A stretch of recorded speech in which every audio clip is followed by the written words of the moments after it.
Okay, so let's take a look at Java one-dimensional arrays.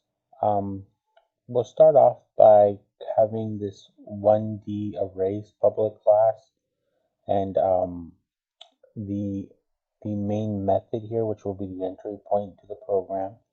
We'll take a few examples and just look through them. Let's start by declaring an array. There are different ways to declare an array, but usually it's the data type.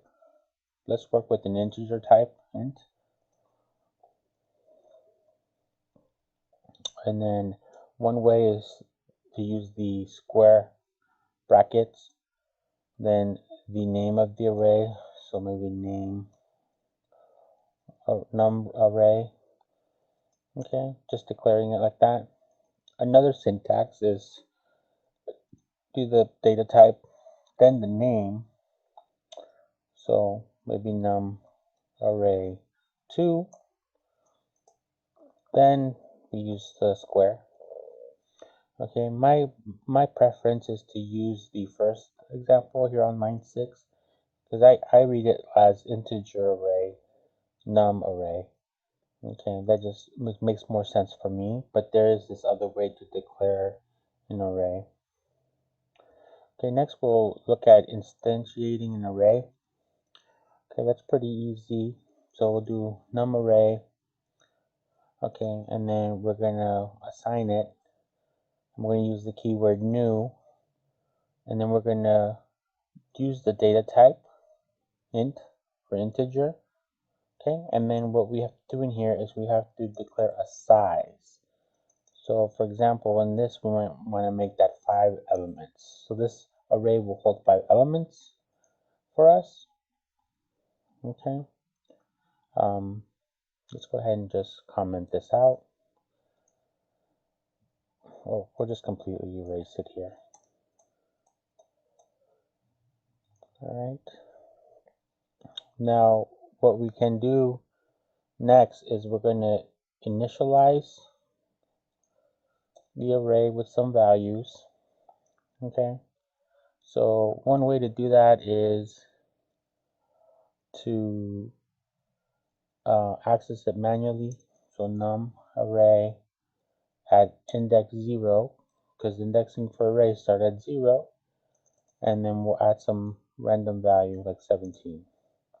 Okay, so we can access all the indexes up to 9. Okay, let's give that a 6.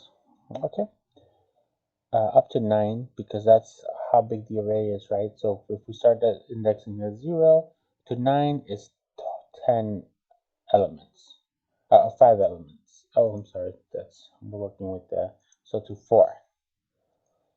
So 0, 1, 2, 3, 4. So let's just run through them all.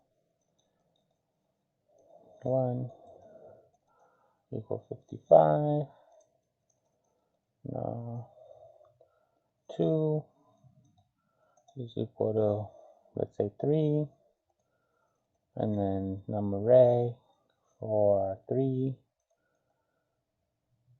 is equal to 5. Okay, so 0, 1, 2, 3. So 1, 2, 3, 4, 5 elements. Okay, as you can see, that's pretty inefficient, time consuming, one by one, but this is a possibility of doing that. Another way to declare, instantiate, and analyze an array all together would be, let's go back to the top, would be to do int array, we'll say all together equal, and curly brackets 1, 2, and 3, semicolon. Okay, this does it all in one step.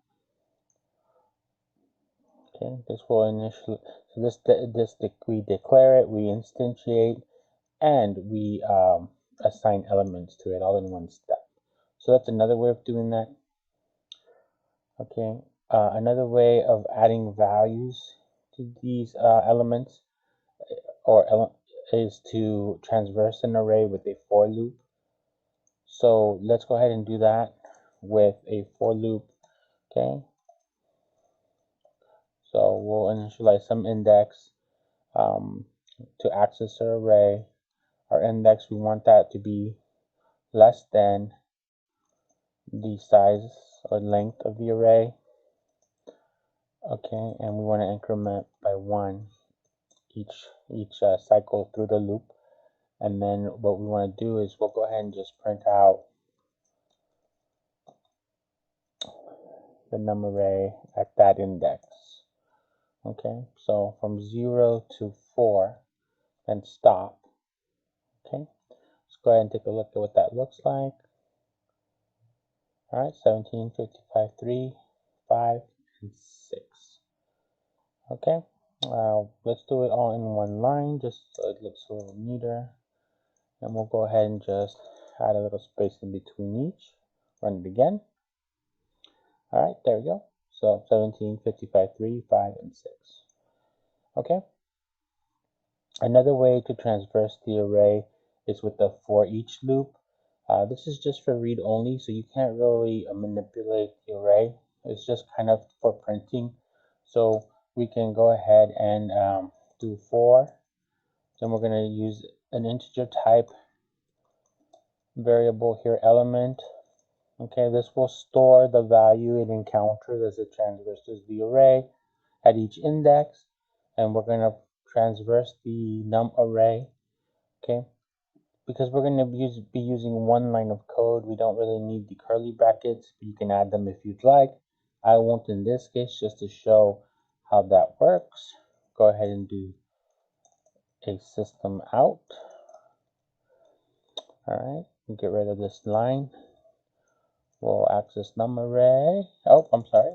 We'll print out each element and we'll give it a little space. All right, so there should be another line that looks identical. Let's go ahead and run.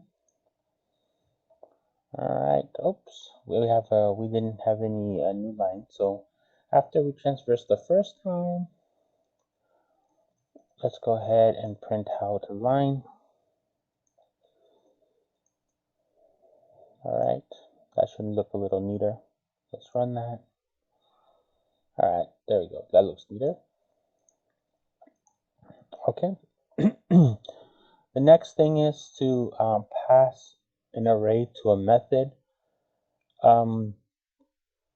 Let's go ahead and create a method that will add 1 to the num array and will also print each element. So we'll do that by creating a static method, so we don't have to create a new object for it. We can just call it up. We'll have no return type, so we'll void, and we'll just say add 1. Okay, so here the parameter is where we're going to be passing an integer type array, and we'll call it arg. All right, and then what we said we wanted it to do, we wanted it to add 1 and print. Let's go ahead and have it go for a for loop. Okay, index equals 0, index is less than arg length. Okay, and the index plus plus. All right, here we want to take arg at this index, and we want it to be equal to what was in there plus 1. Then we're just going to have it print that out. Oh, we're printing out an error. Let's okay, and again we'll do it on the same line. So arg at that index plus a little space. Okay, so that's our method, let's go ahead and add that to this here. So add 1, pass in array. Our IDE is helping us. Okay, let's go ahead and run that and see what it looks like. So right now we're printing out 2. It should be 3 after we hit run. Oh, and we forgot to space again. So let's do that here. All right, clean that up a little bit. Rerun. All right, there we go. So now it's just adding 1 to each element in the array. So our function is working. Add 1. Our add 1 method is working. All right. So now let's do the same thing, but this time we're going to be passing an anonymous array. Okay. So let's do that.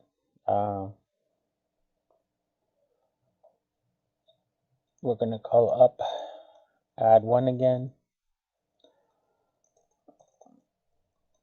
Okay, and in here, this is the anonymous part. So we're going to use the keyword new int. Okay, and then we're going to give it some values, 4 and 5. All right. So now here we can see that the only thing that different here is we're instantiating or initializing but we have no name for this. So that makes it an anonymous array. Okay, we're not really saving it anywhere in memory by giving it a variable name. So what we're just passing it through. Let's go ahead and run and see what that looks like. Again, remember it's 1, 2, 3, 4, 5. And our function, the add 1, is just adding 1 and printing it out. So let's run that. All right, the same thing again. We've got to add that extra space. We're going to need to remember to do that. All right. So let's run that again. All right, there we go. So 2, 3, 4, 5, 6. All right. But again, we had 1, 2, 3, 4, 5. So it's just adding 1. Okay. All right. Now let's do one more here. Example of return an array from a method. All right. So let's just say we have another method here, static return an array, an integer type array. We'll call it get.